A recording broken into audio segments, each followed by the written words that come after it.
ಮನೆಯ ಅಂಗಳದಲ್ಲಿ ಅರಳಿರುವಂಥ ಹೂಗಳನ್ನು ನೋಡುವ ಖುಷಿಯೇ ಬೇರೆ. ಅದರಲ್ಲೂ ನಾವೇ ನೆಟ್ಟು ಬೆಳೆಸಿದ ಗಿಡದಲ್ಲಿ ಒಂದು ಮೊಗ್ಗು ಅರಳಿದ್ರೂ ಕೂಡ ಎಷ್ಟು ಖುಷಿ ಆಗುತ್ತೆ.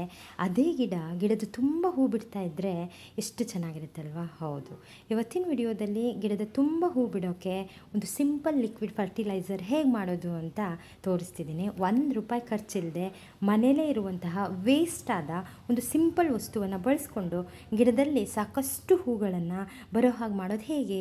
ಖರ್ಚೇ ಇಲ್ಲ, ರಿಸಲ್ಟ್ ಮಾತ್ರ ಸೂಪರ್.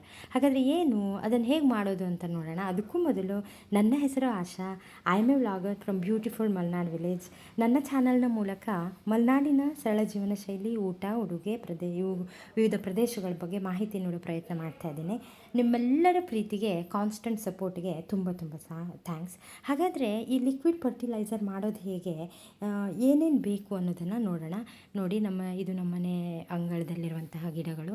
ಎಲ್ಲ ಗಿಡಗಳು ಕೂಡ ತುಂಬ ಹೂ ಬಿಟ್ಟಿದ್ದಾವೆ. ನಾವು ನೋಡ್ಬೋದು, ಇಲ್ಲಿ ಗುಲಾಬಿ ಗಿಡ, ಇದು ಬೇಸಿಗೆ ಸೀಸನ್ ಆಗಿರೋದ್ರಿಂದ ಈ ಸೀಸನ್ನಲ್ಲಿ ಈ ಹೂಗಳ ರಾಶಿನೇ ಜಾಸ್ತಿ ಇರುತ್ತೆ. ಇದು ನಾನು ಮೊನ್ನೆ ಕಾಡಲ್ಲಿ ತೋರಿಸಿರುವಂಥ ಗುಡ್ಡೆ ದಾಸವಾಳ ಹೂವಿನ ಥರನೇ ಇದು ಊರಲ್ಲಿ ಬಿಡೋದು.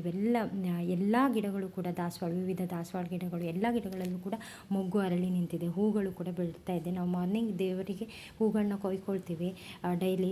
ಎಲ್ಲ ಗಿಡದಲ್ಲೂ ಕೂಡ ಈ ರೀತಿ ಹೂಗಳನ್ನು ನಾವು ನೋಡ್ಬೋದು. ಬೇಸಿಗೆ ಕಾಲದಲ್ಲಿ ತುಂಬ ಬಿಸಿಲಿರೋದ್ರಿಂದ ಅವುಗಳನ್ನ ಕೇರ್ ಸ್ವಲ್ಪ ಮಾಡಲೇಬೇಕಾಗತ್ತೆ. ಹಾಗಂತ ನಾವು ಮಧ್ಯ ಬಿಸಿಲಲ್ಲಿ ಈ ಗಿಡಗಳಿಗೆ ನೀರು ಹಾಕೋಕ್ಕಾಗೋದಿಲ್ಲ, ಹಾಕಬಾರ್ದು ಕೂಡ. ಅಂದರೆ ಮಧ್ಯಾಹ್ನ ಬಾಡೋಗಿರೋ ಥರ ಕಾಣಿಸುತ್ತೆ, ಬಟ್ ಆದರೂ ಕೂಡ ಗಿಡಗಳಿಗೆ ನೀರನ್ನು ನಾವು ಬೆಳಗ್ಗೆ ಹೊತ್ತಲ್ಲೇ ಅಥವಾ ಸಂಜೆ ಹೊತ್ತಲ್ಲೇ ಹಾಕಬೇಕು. ಹಾಗಾದರೆ ಈ ರೀತಿ ಸುಂದರವಾದಂತಹ ಗಿಡ ತುಂಬ ಹೂ ಬಿಡೋಕ್ಕೆ ಏನು ಮಾಡಬೇಕು ಅಂತ ನಾನು ಇವತ್ತಿನ ವಿಡಿಯೋದಲ್ಲಿ ಹೇಳ್ತೀನಿ.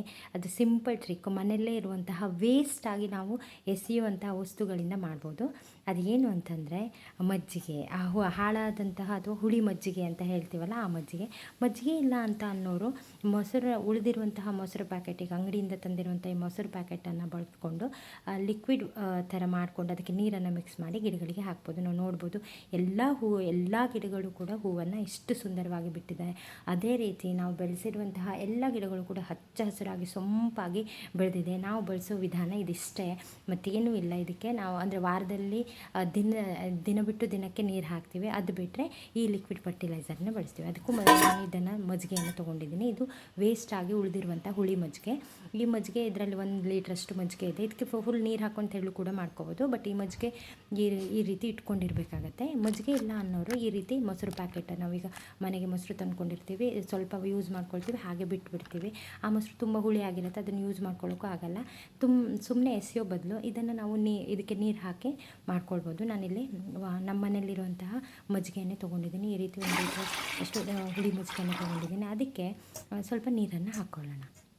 ಹೇಗೂ ಗಿಡಗಳಿಗೆ ನೀರು ಹಾಕ್ತೀವಲ್ಲ, ಆ ನೀರು ಬದಲು ಇದನ್ನು ನಾವು ಯೂಸ್ ಮಾಡ್ಬೋದು. ವಾರದಲ್ಲಿ ಎರಡು ಬಾರಿ ಈ ನೀರನ್ನು ಗಿಡಗಳಿಗೆ ಹಾಕ್ಬೋದು. ಈ ಮಜ್ಜಿಗೆಯಲ್ಲಿರುವಂಥ ಗುಡ್ ಬ್ಯಾಕ್ಟೀರಿಯಾ ಗಿಡದ ಮಣ್ಣಿನ ಆರೋಗ್ಯವನ್ನು ಇಂಪ್ರೂವ್ ಮಾಡುತ್ತೆ.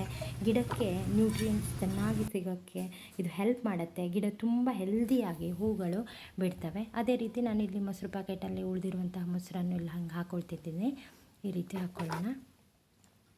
ಅದಕ್ಕೂ ಕೂಡ ಈ ಮೊಸರು ಪ್ಯಾಕೆಟಲ್ಲಿರುವಂತಹ ಮೊಸರಿಗೆ ನೀರನ್ನು ಹಾಕ್ಕೊಂಡು ಇದನ್ನು ತೆಳುವಾಗಿ ಈಗ ಈ ಪ್ಯಾಕೆಟಲ್ಲಿರುವಂಥ ಇಷ್ಟಕ್ಕೆ ನಾವಿಲ್ಲಿ 1 ರಿಂದ 2 ಲೀಟರ್ ನೀರನ್ನು, ತೆಳುವಾಗಿದ್ರೂ ಓಕೆ, ತುಂಬ ದಪ್ಪ ಇದ್ರೂ ಬೇಡ, ಈ ರೀತಿ ಮಜ್ಜಿಗೆ ಮಾಡಿಕೊಂಡು ಈ ಲಿಕ್ವಿಡನ್ನು ವಾರದಲ್ಲಿ 2 ಬಾರಿ ಅಥವಾ ದಿನ ಬಿಟ್ಟು ದಿನಕ್ಕೆ ಹಾಕಿದರೂ ಕೂಡ ಏನೂ ತೊಂದರೆ ಆಗೋದಿಲ್ಲ.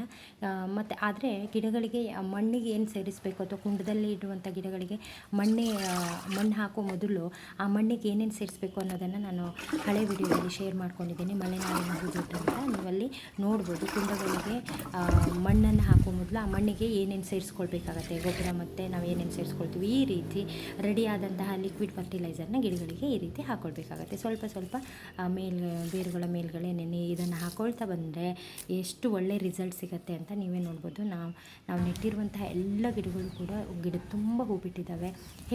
ಹೇಗೂ ನಾವು ಗಿಡಗಳಿಗೆ ನೀರನ್ನು ಹಾಕಲೇಬೇಕು. ಆ ನೀರಿಗೆ ಉಳಿದಿರುವಂಥ ಈ ಮಜ್ಜಿಗೆಯನ್ನು ಮಿಕ್ಸ್ ಮಾಡಿಕೊಂಡು ಹಾಕ್ಬೋದು. ಅದೇ ರೀತಿ ಇತರ ತರಕಾರಿಗಳ ಸೇರಿಸಿರುವಂಥ ನೀರನ್ನು ಕೂಡ ಹಾಕ್ಕೊಳ್ಬೋದು.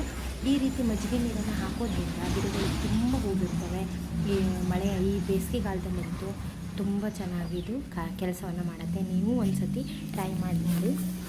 ಈ ಸಿಂಪಲ್ ಮತ್ತೇನಂತಂದರೆ ವಾರಕ್ಕೆ 2 ಬಾರಿ ಇದನ್ನು ಯೂಸ್ ಮಾಡಬೇಕು. ಗಿಡಗಳಿಗೆ ತುಂಬ ನೀರನ್ನು ಕೂಡ ಹಾಕಬಾರ್ದು. ನಮ್ಗೆ ಗೊತ್ತಾಗುತ್ತೆ ಎಷ್ಟು ನೀರಿನ ಅವಶ್ಯಕತೆ. ನಾವು ದಿನ ಬಿಟ್ಟು ದಿನಕ್ಕೆ ಗಿಡಗಳಿಗೆ ನೀರನ್ನು ಹಾಕ್ತೀವಿ. ಈ ರೀತಿ ಮಜ್ಜಿಗೆಯನ್ನು ವಾರದಲ್ಲಿ 2 ಬಾರಿ ಹಾಕ್ತೀವಿ. ಮಣ್ಣಿಗೆ ಏನೇನು ಸೇರಿಸ್ಬೇಕು ಅನ್ನೋದು ನಾನು ಹಳೆ ವಿಡಿಯೋದಲ್ಲಿ ಹೇಳಿದ್ದೀನಿ. ಮತ್ತು ನನಗೆ ಸೂರ್ಯನ ಬಿಸಿಲು ತಾಗುವ ಕಡೆಯೇ ಗಿಡಗಳನ್ನು ಇಡಬೇಕಾಗತ್ತೆ. ತೀರಾ ಒಳಗಡೆ ಇಟ್ಟರೆ ಈ ಹೂವಿನ ಗಿಡಗಳು ಹೂ ಬಿಡೋದಿಲ್ಲ. ಈ ರೀತಿ ನಾವು ಈ ಸಿಂಪಲ್ ಟ್ರಿಕ್ಕನ್ನು ಫಾಲೋ ಮಾಡಿ. ನೀವು ಈ ಟ್ರಿಕ್ಕನ್ನು ಟ್ರೈ ಮಾಡಿ ನೋಡಿ. ನಿಮ್ಮ ಗಿಡದಲ್ಲಿ ಏನು ಚೇಂಜಸ್ ಆಗುತ್ತೆ ಅಂತ ನನಗೆ ಕಮೆಂಟ್ ಮಾಡಿ. ಈ ವಿಡಿಯೋ ಇಷ್ಟ ಆದರೆ ಲೈಕ್ ಮಾಡಿ, ಶೇರ್ ಮಾಡಿ, ಕಮೆಂಟ್ ಮಾಡಿ. ಇನ್ನಷ್ಟು ಈ ಥರ ಟಿಪ್ಸ್ಗಳಿಗಾಗಿ ಆಶಾ ಸಂತೋಷ್ ಸಿದ್ದಾಪುರ್ ಯೂಟ್ಯೂಬ್ ಚಾನಲ್ಗೆ ಸಬ್ಸ್ಕ್ರೈಬ್ ಮಾಡ್ಕೊಳ್ಳಿ. ಎಲ್ಲರಿಗೂ ಶುಭ.